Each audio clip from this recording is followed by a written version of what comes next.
Geographic Travel 2015 Best of the World Photo Walk.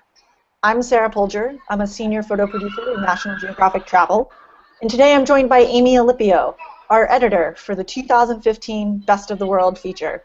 Amy, it's great to have you here. Tell us a little bit about this feature and how you selected 20 destinations that are the best of the world to visit in 2015. Hi, Sarah. Hey. Thanks. I'm excited to be here at my first Google Plus Hangout. This is our 4th annual list, and in each list we pick 20 great destinations to visit in the following year.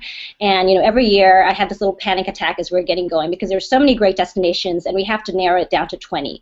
And the nominations for the list come from our global network of National Geographic explorers, writers, editors, and they nominate based on criteria like superlativeness, sustainable-mindedness, the fact that the place is culturally rich, and the main thing is that it's also timely. And I think this year's list is our strongest list yet because it's got so much diversity. I mean, you want to check out the full list online at travel.nationalgeographic.com. But it has places like you've never heard of, like the Mergui Archipelago in Burma, which is like a diving mecca. And it's got places you've heard of but maybe never thought would appear on a best of list, like Oklahoma City. And it's got places that are classics, like DC's National Mall. Yeah, actually, Amy, today our director of photography for National Geographic Traveler, Dan Westergren, is on the mall. He's in Washington, D.C.'s Natural History Museum. Dan, it's exciting to have you down there today to take us through a photo walk. Show us a little bit about the museum and talk to us about photography in that space. So here we are in the Natural History Museum. We were so excited to do a photo walk on the mall, and I wanted to try and do something indoors where we had a little better connectivity. We really appreciate you hanging with us. We've got this signal that comes and goes, but I think by using the Wi-Fi here in the Smithsonian, we're doing a little bit better. So we're here in the Rotunda. The first thing I want to tell you about is that we're running a hashtag challenge on your shot. So you think about your favorite best of the world place, and you can either upload new pictures with the hashtag best of the world, or you can go tag your existing ones with best of the world. So the lesson here today is museums can be a fascinating place to try to take pictures. It can also be really frustrating. There's a lot of people here today, so you'll have to excuse us for the sound on that. But we've got a lot of cool things we can do. I'm going to first take you a view into the Mammals Hall, and I'm going to have to show you some pictures we shot a little bit earlier. So here in the Mammals Hall, you can see off in the distance, there's a lion. And so Megan's going to show you some pictures. And so the main thing you have to think about in taking pictures in a museum is what's the relationship of your foreground to the background element. In the background there, you can see this, the lion, and the lion is lit very well, but the background behind the lion can be very cluttered. So in this first photo that we're looking at, it's got really, is it a picture of the lion, or is it a picture of the skylight? So let's take another photo, and we'll just move a little bit further away from the lion, and by using a telephoto lens, we're making the lion stand out a slight bit more, but really the skylight is just a mess. So now let's go to the third photo where I've backed up even more and made a shot that really separates the lion against the background. And so this is what I'm talking about. Megan, let's go to that last picture of the lion. So here we have a picture that, we know that it's a diorama, but it's a much clearer and easier picture to look at. So when we've gone from that, we're going to take and we're going to try now to move into the Rotunda. And so here is one of the largest land animals ever found, this African elephant in the middle of the Rotunda. And this thing is such a great subject for photography. But let's talk a little bit about how we could do this. When we make photographs, quite often you take pictures from one angle and then you try different angles. And so I'm looking at this elephant and it looks pretty nice to me, but the second thing that I see are all of these signs in the background. We got those signs up on the balcony and the busy pictures of the dinosaurs down below. It's not really going to work out for us. Megan, throw up a still shot there of this view, and you can see what this looks like. Now we can zoom in a little bit, and it'll still have the same kind of mess going on. But let's try doing it from a different angle. So watch as I come around the elephant, and right now is a pretty good angle because the elephant's trunk separates from the light background. This is what I was talking about with the lion. Really important in a place like this if you want to have your main subject stand out in the photograph. And so now, for me personally, this is my favorite view of the elephant from over on this side. And now let me show you something else. If you look up, you can see how fantastic the ceiling is. And so really, to take a picture of this elephant here in the rotunda, we want to back up a little bit. Watch as the elephant's head goes against the white stone. Megan, throw one of those stills up of this kind of angle. And you can see we've got another way of looking at it. And then, for the very final picture, I want to fine-tune it and come back just a little bit. And my picture is going to include the rotunda at the top, the arches of the beautiful dome. We can't get the whole thing in the picture. That would kind of mess up the composition. But then, see the way that the elephant's head is entirely, the dark elephant's head is entirely against a whiter background, and it really makes it stand out.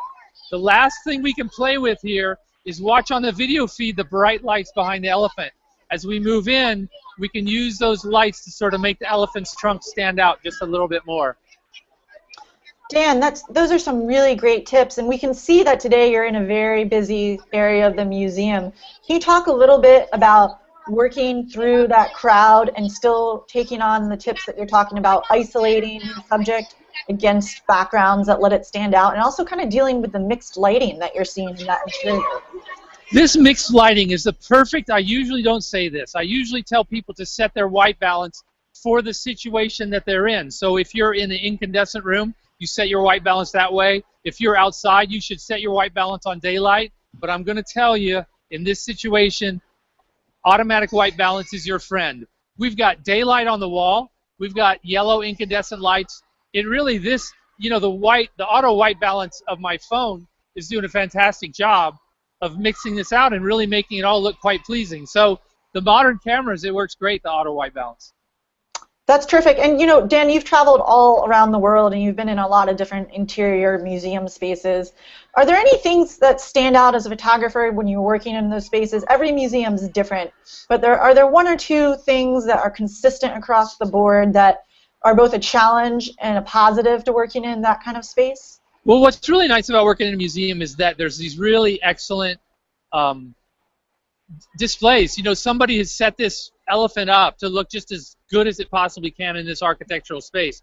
And so first you can deal with the architectural space of the museum, and then secondary, what we're going to do now is we're going to head upstairs, and Ben over here is with me. Ben Fitch is helping out to get our second camera angle, and Tyler Metcalf is waiting for us upstairs, and we're going to move into a little bit closer quarters. We're going to head into the bone hall, and so that's a place where the overall picture is not as interesting as this, so you want to start taking more close-up type of pictures. So let's just go. We're going to head on up the stairs. Okay. And this would be a great time if we've got anybody that's got. Yeah, actually, while Dan and you're moving upstairs, while you're moving upstairs with the other editor. We're going upstairs now. Amy, do you want to talk a little bit more about the future, about selecting Washington's National Mall, as well as the other 19 spots around the world? Right, yeah, well, the National Mall, you know, millions of people go there every year. So it's not new, but the thing is that next year, 2015, there's a number of things going on. One is that the National Museum of African American History and Culture will be opening, it's slated to open. It's being built right now, and that's a pretty big deal because that's the last remaining open space on the mall. And also, if you're on visiting the mall right now, maybe Dan saw it, but they're returfing the mall right now, and so by next year when they finish it, the mall will be totally returfed. So this is a good time to kind of think about the National Mall and its place in American history. And this is a place that Pierre Lafont built as part of the 1791 plan for Washington. And this is just a time to think of, you know, the place that this space holds for American people. Yeah, absolutely. And actually, there's so many other items on your list too this year that really kind of are exciting and have these reasons to visit, not only because of the destination themselves, but the activities and events going on the list. Do you want to talk about a few of your favorites? I know Romania was one that stood out to you on a personal level. Right. Well, Romania, is the destination we feature in Romania is Maramuresh, which is kind of north of Romania, and this is a place that's kind of old world, stuck in the old world, and it's old-fashioned living. The people still, have hay there, and they have farm-to-table food as a matter of course. And my personal connection is that my husband's Romanian, and he's from the western part of Romania, but I've been to this part, and it's beautiful. And so, yeah, that's a personal favorite for my list this year. But we do have destinations that have other timely angles. For example, Zermatt in Switzerland, which is that classic iconic mountain in the Alps, is celebrating 150 years of its first ascent by British adventurer Edward Whymper. So that's another great destination. We have Corsica, which is going to be marking the actually the final military defeat of Napoleon, who was born on Corsica 200 years ago next year. And yeah, there's lots of other great destinations like that. Okay, that's really great information. Right now we're going to pause and check in with Dan. Dan, you made it to the next location in the museum you're going to walk us through. Yeah, so now we're up on the balcony looking down on the elephant in the rotunda. And so I just want to talk to you about a great photograph that I've seen from here that's really nice. It's pretty hard to pull off because you need a special permit to have a tripod up here. But we've got a little shelf right there, and you can just use a pocket tripod.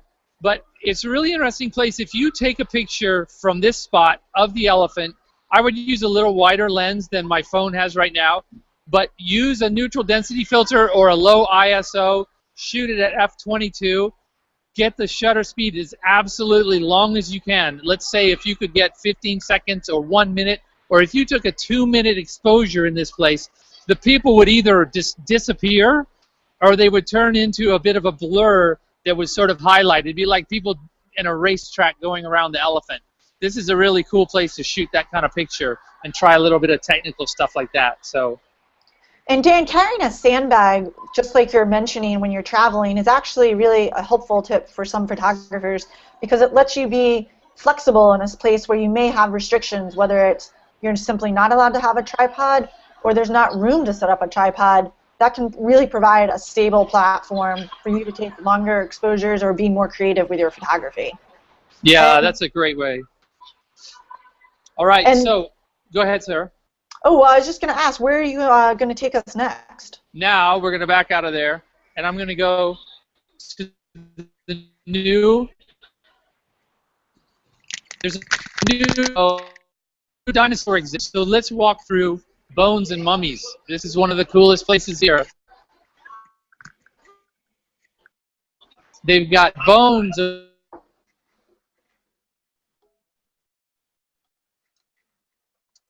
Well, I think Dan's just moving to a different room right now, so we're going to move away from him until we can get him back on camera. But Amy, one question we just had come in through social is, how do we pick the destinations on the Best of the World trip? That's a great question. What happens is that every year I send out a note to our global network of explorers and editors and writers asking them basically the criteria that I mentioned kind of at the top. I asked them to send me destinations that they think are going to be timely next year, that are superlative, of course, that are sustainable-minded in some way, culturally rich, and they send me in all their nominations. We have, over 100 each time, and it's kind of just narrowing that down, and we all meet here at National Geographic in our editorial room, and we just narrow that down to 20, and it's a really tough job, let me tell you. Yeah, and it's an annual job, and you've been doing this for a while now. You've been with National Geographic Travel year to year. Do you find it ever more challenging as an editor that has the ability to see so many wonderful places around the world? How do you kind of manage that with the other editors when you're looking at your options for this feature? Well, we always want to make sure that we have a good diversity of places around the world geographically, and also the type of places. We're looking at both cities and rural areas and beachside areas, beaches, mountains. So we do want to have a diversity, and a diversity of like the topic that we're talking about. So for some destinations, they're having an anniversary. Some destinations are kind of like up and coming. Yeah, absolutely. And just so the audience knows, we are losing Dan a little bit in and out right now, but he's back on screen with us. So we will check in with him very shortly. But Amy, another question came in from social, and we wanted to ask two questions. One is, for you, what was the most surprising destination on the list? And also, tell us a little bit about the viewer's choice. Okay.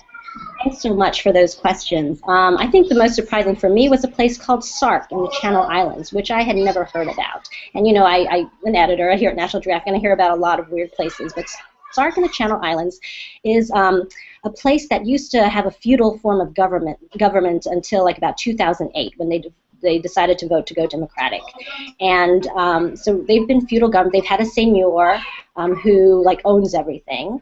And so that was the real surprise for me. And it just seems like it's a great place. It has no street lights, that no cars are allowed. And yeah, that was a surprise. And the other question, I'm sorry, could you repeat that again? Well, actually, I had a question about the viewer's choice, but let's hold on that for a minute and swing back to Dan. He's up and running in the next space, and I want to hear a little bit more about the photo walk from him. Dan? Okay, so here we are looking at all kinds of bones. There's a lot of really interesting things in here. What I wanted to say about taking pictures of exhibits or artwork in general is you have to be really careful that you're making a picture that's your photograph. It's just so easy to take a picture of these things because whoever the artist that put this kingfisher on the stick here, they did a really great job. And so if you're taking a photograph of that, is that your photograph, or is it just because the artist did a wonderful job of making this display? I think there is a way to make it your own, but when we're looking at these little birds, notice the reflection of what's behind me. I think it's really just quite a great experience, and you can make some really cool pictures. If watch as the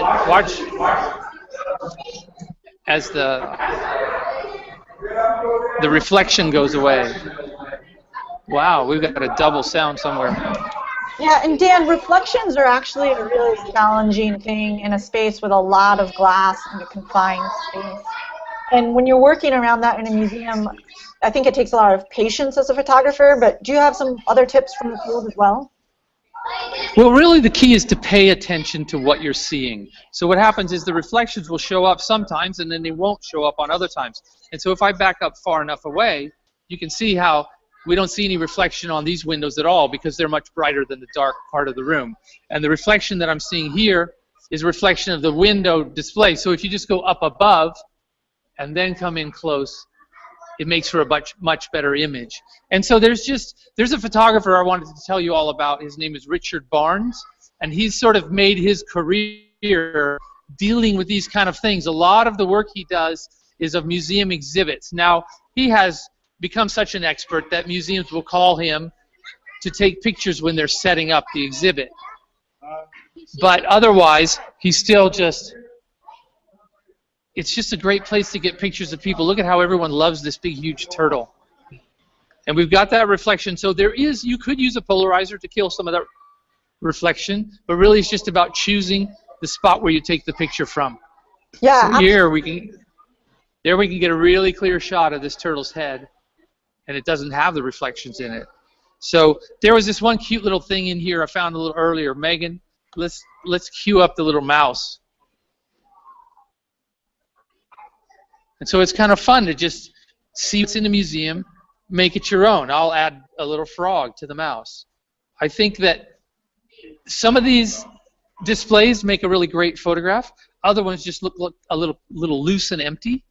But I'm a big fan of just taking pictures of people in museums looking at the exhibits. This is the kind of thing that you're seeing on the video feed right now that sometimes it's just fascinating to try and capture people's reactions to what's going on in the museum. In this museum, oh, look at that snake. See? You can tell what that is from clear across the room. Dan, these are some really great points, and I think one thing when visitors are in interior spaces or at museums, they should remember the light, and even though they're not outside, they can still control their situation from a photographic point of view, and some of the tips that you're giving in terms of patience and really also observing not only the displays themselves, but the people in the room, give a lot of opportunity in a room that on a surface level might seem very controlled and less creative to a photographer entering the right. area. I want to show you something really interesting here, what we can do. I'm going to use Ben as a subject. this. If you see now, you can barely see his face. Well, if I come around this way and I use the light, and I'm going to have Ben move just a little bit off to the side. So Ben, come close. Look at him now. Look straight at me. So look at how dramatic the light is on his face. It's coming from one side, and what better light to have next to this crazy eye of this swordfish. Have fun. Step back here at a picture of them as like a black blob. Move in. Use the display lights, or if we want to just use some beautiful light and pretend we're not in a museum at all, well, that's a little harsh. We wouldn't call that beautiful light, but thanks, Ben. We're going to move on down. So the next thing we're going to go to is there's a new exhibit.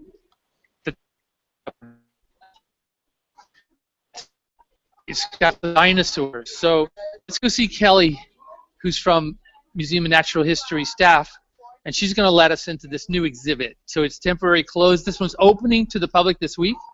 So we're going to walk in and let's see what happens when we come into this room. Aha! So there's a Triceratops. Now this is the same kind of things I've been talking about, where if I decide I want a low dramatic camera angle from here, the problem is the horn starts to disappear into the black sky. Now we're lucky that the museum designers knew what they were doing, and you see they put that key light onto the dinosaur so that it stands out. It's another thing you can learn about taking pictures in museums is to look at the way they light the exhibits. These folks are trained lighting professionals, and I think that we can, you know, our job as photographers is to study light and to learn how to use it to best effect in our photographs. Now here's another shot from the side, and from this side, because of what I was telling you about before, the light color of the dinosaur stands out. The dark edges stand out from the light background. So I'm trying to pay attention to the background and the foreground. Do two things at once. The other thing we can do in this room, because of the way they have it set up, is that I can shoot this picture of the Triceratops, and as I move back, look right underneath his horn. But what do we have back there? It's a Tyrannosaurus. So if it was my professional job to take a picture in this museum, what I would probably do is set up with an angle like this, and then I'd throw some light on that skeleton in the background of the Tyrannosaurus to make it appear right there next to the Triceratops. Let's go have a look at the Tyrannosaurus. From this angle, all you see is Tyrannosaurus, the word written on the white page. I'm not sure that I want to make a photograph of a word. So what we'll do is we'll move over to the side, just like I told you before. We'll shoot a picture from all different angles. And they've got some really nice, tasty light on this thing. I love those shadows of the ribs. There you go. There's the T-Rex as it's meant to be seen. So let's try to move over just a little bit more and remove all traces that were in a museum. And there we just have the scary skull against the background. Now, Sarah, do you see what's happening with that light flaring right there? I'm making the light flash on and off. It's a very important thing to just let it peak a little bit to give the picture a little bit more attention. And that's just by changing my camera angle. It's looking good, Dan. It's looking good. And, you know, you're kind of actually dealing with a really large subject that you're trying to work in that space with the contrasting lights. In terms of managing the scale but still isolating your subject, what's the best way to tackle something in such a busy space? In something like this, I think it would... I'm looking at the Tyrannosaurus, and that sign is really dominating the exhibit. So as a photographer of this object, my job is going to be to try to minimize that sign. But to be perfectly honest, if I wanted to show how big these dinosaurs are, what I would probably do is just go back over to the Triceratops because it stands out a little bit better from its sign. So although the T-Rex is a beautiful looking specimen, photographically, that's not my best choice. So that's why I decided to go up really close and just get a picture of its teeth. So the last thing I want to show you here is that we talked about the reflections in the glass, and you see that we've got this Triceratops fossilized skull in a plexiglass box. And as I move, the reflections come and go. And you're in control of where those reflections are. If you're going to want to take a picture of it, you certainly don't want to stand right here where does everybody see that light reflected right over its eyes? Yeah, if we I can come, see that. But if I come over to the side, there's no reflections on this side at all. And we can show it, oh, you know what, I like this framing. So if I go right here, I'm willing to ignore that joint of the glass because I can see that image in the background that they've got painted on the wall. So it's just the reflections are, you can't make excuses for them. They're there. You need to learn to see them and either exclude them or use them as a part of your composition. What I'm doing is I'm going down and down. I've killed the reflection from this spot so I get the two skulls together, and that's kind of an interesting frame right there. Yeah, thanks so much, Dan, and that's true. And those are excellent tips. Rather than find frustrations around reflections, I think working with the reflections and making them an element that's a positive addition to your frame can really be helpful for photographers working in that space. And we're at the National Mall. We're at the Natural History Museum in Washington, D.C. It's one on the list, but there's a big, long list, Amy. And for Best of the World, we also had a viewer's choice, which this year was the Faroe Islands. Do you want to talk about that a little bit? Yeah, I'd love to. Thanks. Yeah, well, our readers and followers on our online community are just awesome, and they're just as well traveled as some of our, editors as well. And we asked last year what place they'd nominate for a Best of the World destination for 2015, and then we picked kind of the best one that, using the same criteria we used for the main list. And best written as well. And we picked the Faroe Islands because next year, in March of 2015, there's going to be a full solar eclipse on the Faroe Islands. And the place is just dramatic in general. So that coupled with the solar eclipse should make for some awesome photography, for one thing. Well, that's exciting. It's always really exciting for us as staff members at National Geographic to hear from our audience, hear from our readers, and get their feedback as well about where we should be looking in the world to travel. And it's been a great experience today. Dan, thanks so much for walking us through the Natural History Museum in Washington, D.C. And Amy... All right, yeah, thanks for coming along. Yeah, it's been terrific. We love doing this with you. And Amy, thank you for sharing some of the Best of the World lists. There's 20 destinations, so we really do invite everyone to visit travel.nationalgeographic.com to see all 20 selections by our staff. And please share your feedback to Twitter, to Facebook, and other social media. We'd love to hear from you about your picks and what you'd like to see as well. And don't forget, if you have photographs, tag them Best of the World, and we'll be making selections on the YourShot community, the National Geographic YourShot community, and publishing a gallery in the coming weeks. So please remember to do that. Thank you so much for joining us, and we'll talk to you soon. Safe travels. All right, see you. Thanks. Bye. Great, thanks.